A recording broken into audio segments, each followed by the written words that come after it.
Okay, stage one, the honeymoon stage. And this is absolutely the easiest stage to be in, the funnest stage. It's not necessarily the most loving, but it's a great, wonderful stage. If we could be here our whole life, we'd probably be thrilled. But of course we can't. And by the way, the honeymoon stage applies whether you're in high school, whether you're in your 20s, your 30s, maybe by the time you get to your 50s and you've had enough life experience to know better. The honeymoon stage really is pretty consistent at whatever age people are starting a new relationship. And there are a couple of qualities to it, or characteristics to it, that I wanted to cover here. First of all, it feels great. You've just met this person and he or she is absolutely, you think, the right person. You're not really sure, but maybe they are. Oh God, maybe what if they really are? Could this be it? And you are typically thrilled. And there are really several characteristics here that we should talk about. The first is, particularly in younger people, right? If you are in your teens, your 20s, even 30s in particular, the hormones are flying. You are sexually attracted to this person. It's usually part of it. In some cases, you are really sexually attracted to this person. There's a chemistry there. It is thrilling to you. It is wonderful.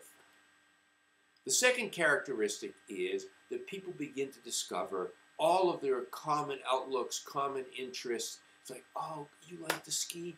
I like to ski. Oh, you really love 18th century literature? I love 18th century literature. Isn't that terrific?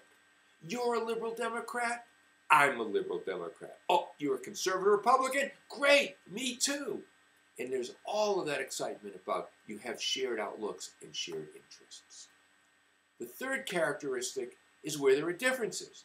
Now, some of those differences, you like vanilla, I like strawberry. Isn't that cute? And isn't that convenient? Because you're not going to be eating my ice cream, and I'm not going to be eating your ice cream. And maybe there are others that are more serious. Maybe you are a liberal Democrat, and I'm a conservative Republican, or vice versa. Or maybe you think we should have 2 children, and I think we should have lots of children. I want a big family. But what typically happens here in the honeymoon stage is we say, it's not a big deal. We downplay those differences. Maybe you went up to get a glass of water. We're watching television together. You go to get a glass of water, you get some popcorn, and you did not bring some back to me. This is a true story. This happened to a friend of mine. And you say, that's a little weird. But it doesn't matter. It's no big deal here. And what we tend to do is we tend to deny or downplay some important behaviors that we see or habits that we see in the other person. And often in this stage, there'll be some part of us will say, no big deal.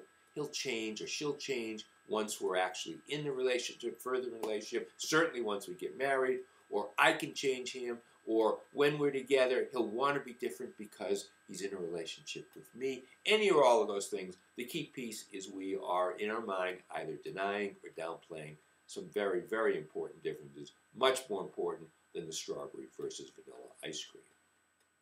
And the last piece here that I just want to mention is that there are also a number of issues going on that we are unconscious about. We have to assume that we all have an unconscious, that there are certain things, they're like blind spots. We are just not aware of them.